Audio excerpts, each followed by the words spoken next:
All right, shalom. Shalom, shalom. First and foremost, I want to give all praise, all honor, and all glory to Yahweh, Bahashem, Yahushai, Bahashem, Rachakwadash. I'd also like to give double honors to my elders and apostles at Great Millstone that do root well.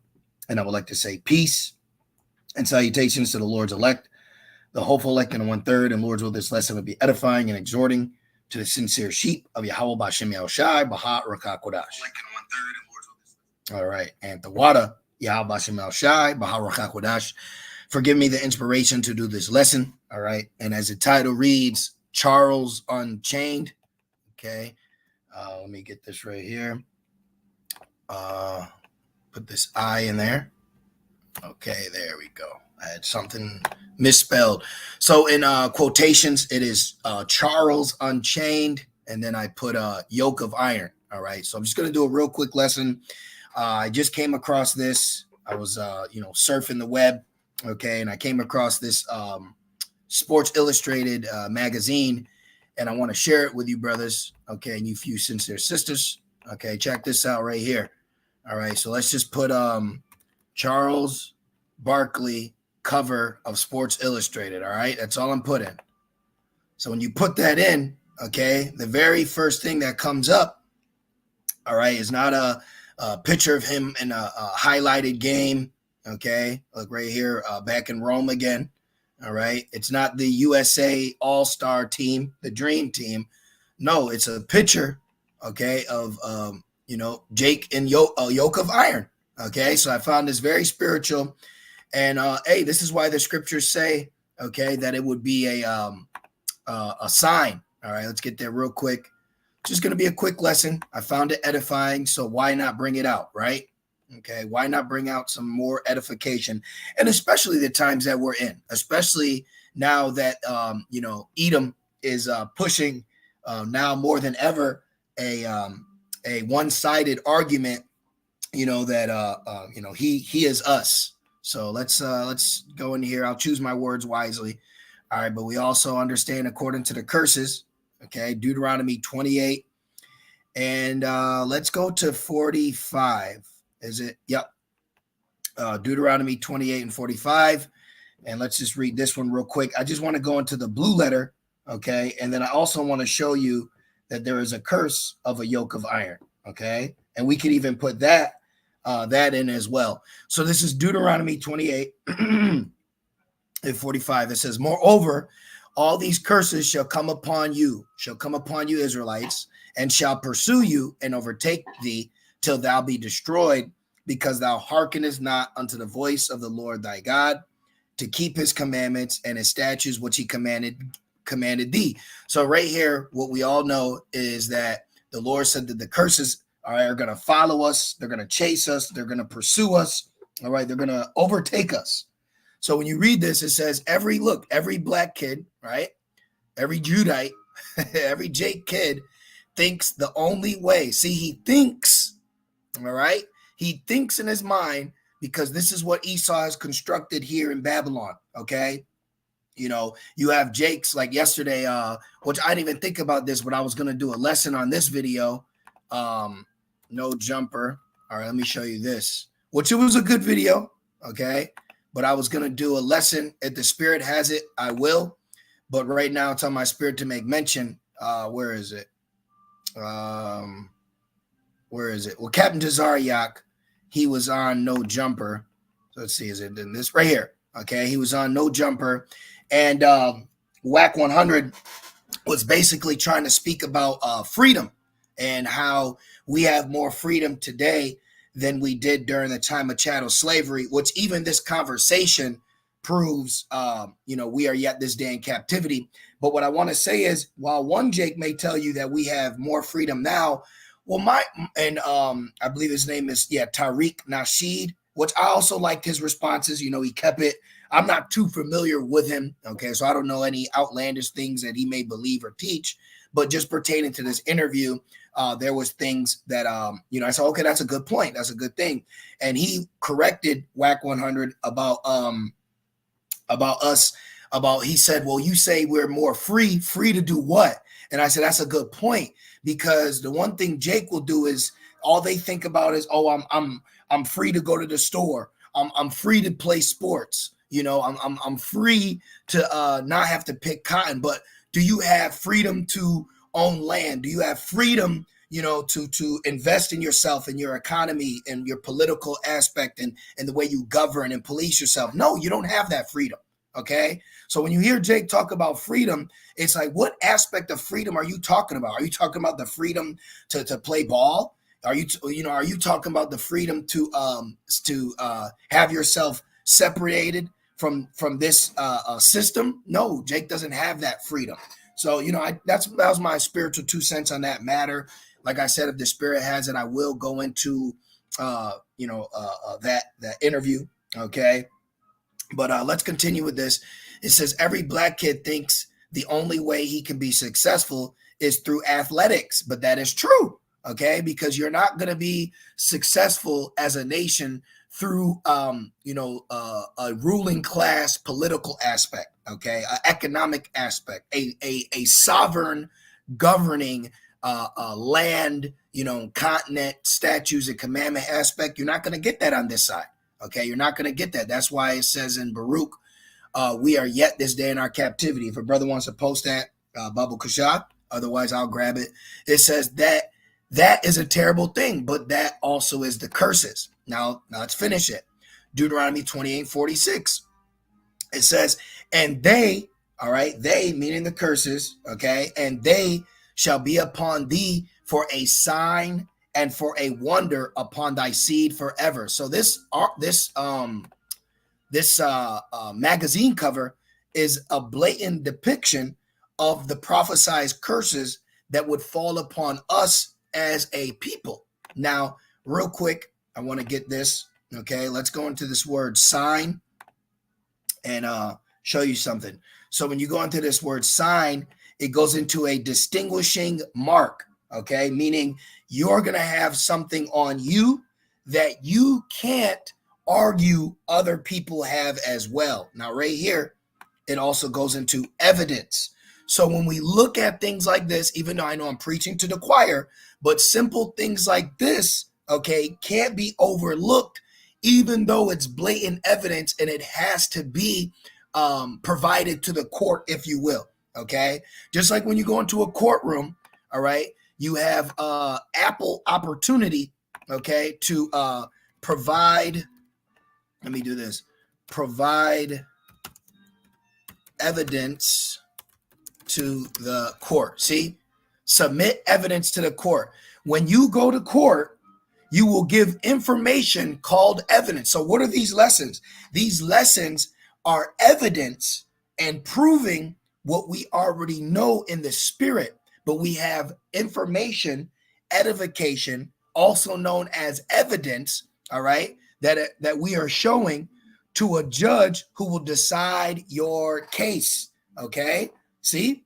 And guess what? We have an unjust steward right now over us. So just like the woman, you keep complaining, and even Esau will have to do something about it. So how much more Yahweh Shemel Shai? This evidence may include information you or someone else tells to the judge, a testimony. Okay. Oh, didn't it say we will overcome by our testimony? Revelations. What is that? The accuser of our brother. And they had Revelations 12. Check this out real quick. Revelations 12. Oh, no. Maybe is it this one?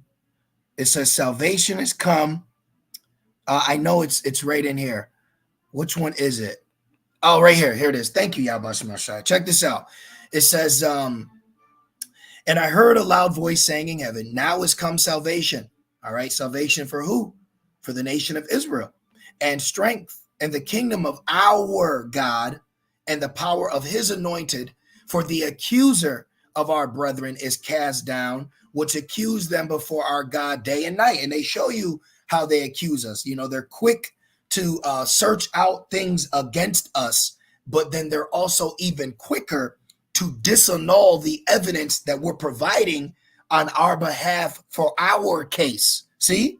But this is why we trust in Yahweh Shemel Shai. We're not here to prove to the world. We're not here to convince the world of the truth. All right. We're here prophesizing through the Holy Spirit. Okay, so at the end of the day, we're not here to win a debate. Okay, there's nothing to debate. This isn't up for debate. You ever heard that statement? This isn't up for debate. Even though you will have debates, we don't need to debate and prove to you or get DNA. Okay, the evidence, as they say, is clear and overwhelming. I'm not done. I got more. Okay, I got more through the Holy Spirit. So it says, and they overcame him. See, and they overcame Esau by the blood of our lawyer, Yahweh Shai, right? Remember, he's our lawyer. And by the blood of the Lamb, and by the word of their testimony, all right, or evidence or information, and they love not their lives unto death. So there you go. Okay, so there you go. We have submitted the evidence, which is right here, which is ultimately the curses. Okay, the distinguishing mark, just like in a courtroom, you may have the subject or the suspect may have a distinguishing mark. Okay, they say, oh, you know, the robber, he had a distinguishing mark, and this is how we like this. Watch this. Let me take the caps off. The suspect had a distinguishing mark. Let's just put that in. See, the distinguishing mark of crime. What is a distinguishing characteristic of a suspect? See, how to describe a suspect. So if who is being put, okay, on trial, and then here are the evidence, let's see who it fits. See, what's this? It says, look for other physical features, all right? Voice, pitch, tone, rasp, lisp. So there's all type of ways. Look, slang, accent, fat, limp. There's all type of aspects that are used in a court case, okay, to prove the statement that's being made. But let me say this, now being under the oppression and rulership of Esau, with him lying, now we are given this, the burden of proof. So you're burdened. Look, in a legal dispute, one party has the burden of proof to show that they are correct, while the other party, Esau, has no such burden and is presumed to be correct. Is that not what it is right now? Hey, Shalom Bayan Yasharala. You good, brother? I'll get it. No worries, brother. But is this not what we're at right now? Are we not given the burden of proof while the other party is presumed to be correct? See? So it's beautiful. The Lord has it played out beautiful. That's why I was saying for brothers and sisters, you know, don't get yourselves all worked up and upset because somebody don't believe you. Okay? They can believe the lie. It's fine. We have the testimony, so it don't matter. So now let's go back. Okay, let's go back to where we were. It says this evidence may include information you or someone else tells the judge, and who's the ultimate judge? Yahweh, Bashem Yahushai.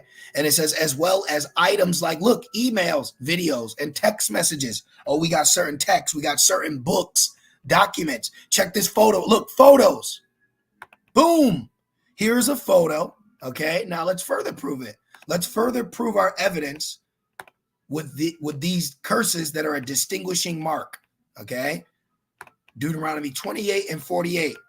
Therefore shalt thou serve thy enemies, which the Lord shall send against thee, in hunger and in thirst and in nakedness. Right. You don't know who you are. You don't have a language. You don't have a continent. You don't have a government. You don't have a king. You don't have a culture. You don't have a heritage. You don't have laws. You don't have laws.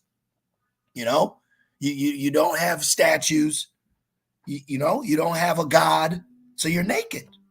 And in want of all things, and he shall put a yoke of iron upon thy neck until he have destroyed thee.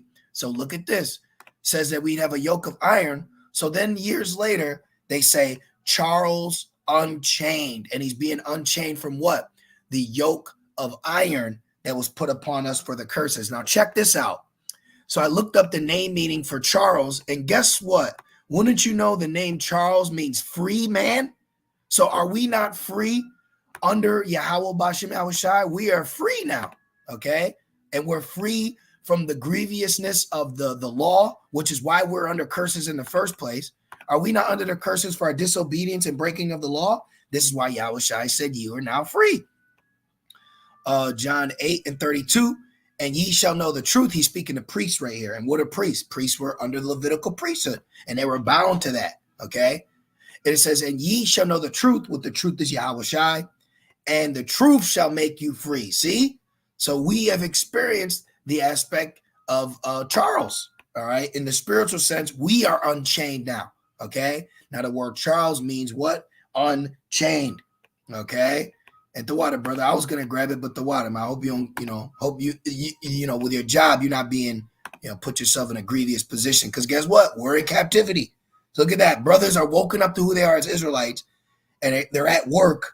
Okay, they're at work and gotta wiggle around vain work for Edom, for Egypt. Okay, to bring out scriptures of their culture. Come on, like when you actually come on, imagine Amalek. Making burgers at Wendy's and then he's crying because he ain't got time to go read the Torah or pray. The world would lose it. The world would lose. He can't pray to his God. He can't serve his God. What are you doing, McDonald's? You need to give them a religious break. But with Jake, see, which makes me think about why he told the Pharaoh, let my people go so they can serve me. Wow. Baruch 3:8, behold, we are yet this day in our captivity, insomuch that even men that are financially so-called free, they have to depict themselves as being unchained from this dark cloud of curses that we collectively have hovering over us. Quick, Charles, quick. Put this yoke of iron on and let's have it breaking and show some freedom to your people. It says, where thou hast scattered us for a reproach and a curse. But the reproach and curses are a sign or a distinguishing mark or evidence, your honor, in showing you who these people are. Okay. It's simple. It's like a lineup that they do. Think about the aspect of Esau's police department.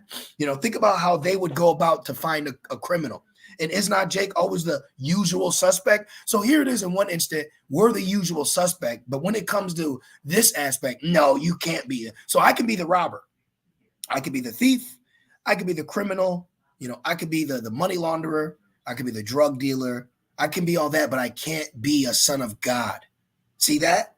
That's why it says, how is he numbered amongst the saints? Perfectly. It's perfectly plain. Because we are being the ones out of every shit. Even Moab was able to fly back to Ashdod, and they say it's being fulfilled.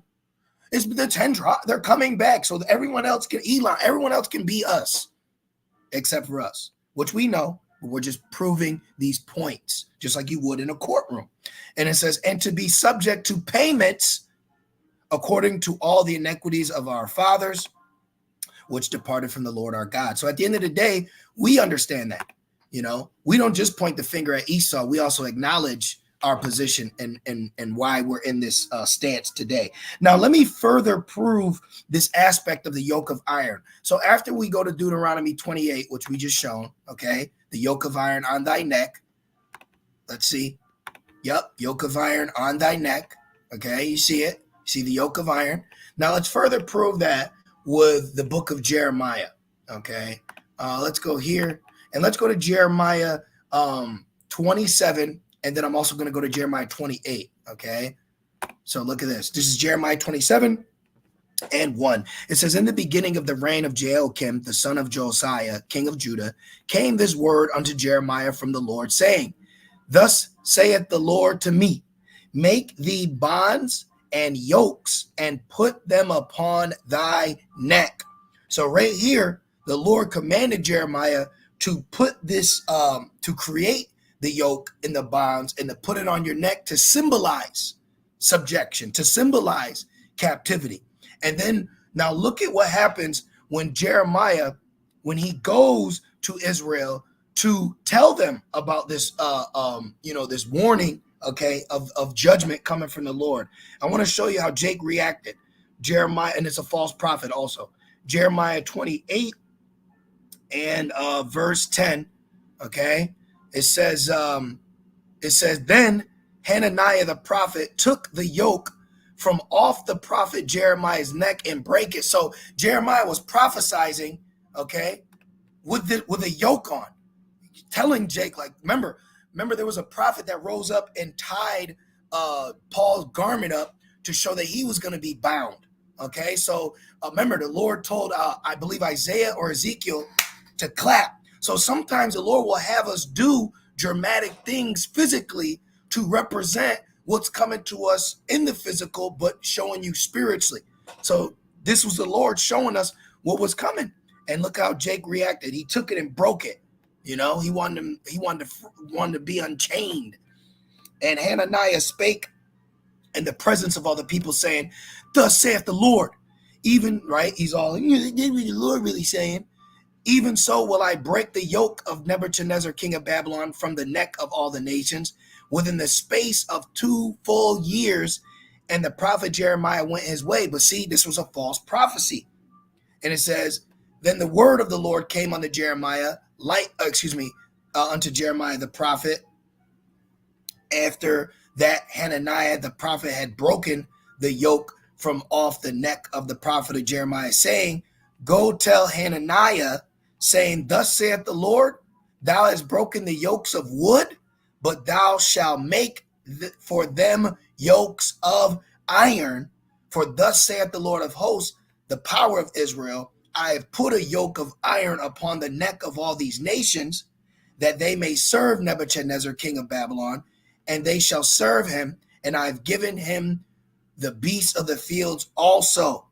Then said the prophet Jeremiah unto Hananiah, the prophet, "Hear now, Hananiah, the Lord has not sent thee, but thou makest this people to trust in a lie." See? So this is why the truth is important to our people, to tell you the judgment that's coming, or to tell you, when the Lord is speaking, even though it may be in a harsh manner. But we have to understand this is how the Lord is working. You see? So the prophecies of the curses have been fulfilled, because when you go back to Deuteronomy, you think that when we came here on slave ships that we were just hand in hand. No, look, bondmen and bondwomen, that was through yokes. That was through yokes of iron. And I've always seen Elder Pastor Hard do it, so I'm going to do it myself. Let's just put yoke of iron and see what just comes up. So when you put yoke of iron and you go to images, all right, right there. See? Yoke of iron. And this was ultimately for Jake's disobedience. See that?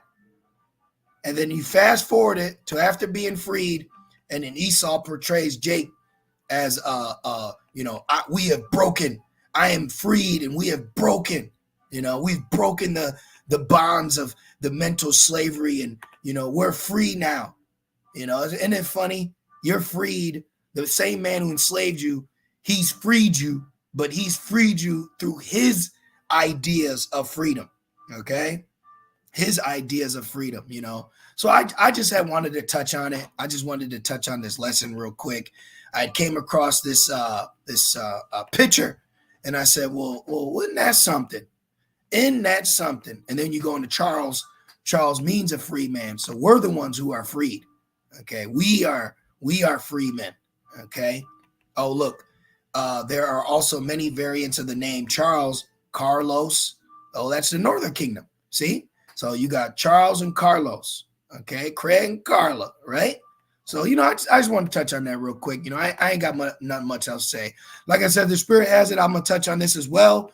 It was a good interview, but of course, I wouldn't have answered the questions that were asked in the way they were, but truth still came out. Scriptures weren't quoted verbatim, but hey, you can't do nothing against the truth before the truth. If the Spirit has it, I'll touch on it. But yeah, I just wanted to touch on that topic real quick. I do pray that you brothers and few sisters were edified through the Spirit as I was. And I just want to say, call Loyam La, Yahweh Ba'Shem Yahushai, Ba'Shem Rachakodash. Double honors to my elders and apostles, a great millstone that do brew well. And with that being said, Shalom.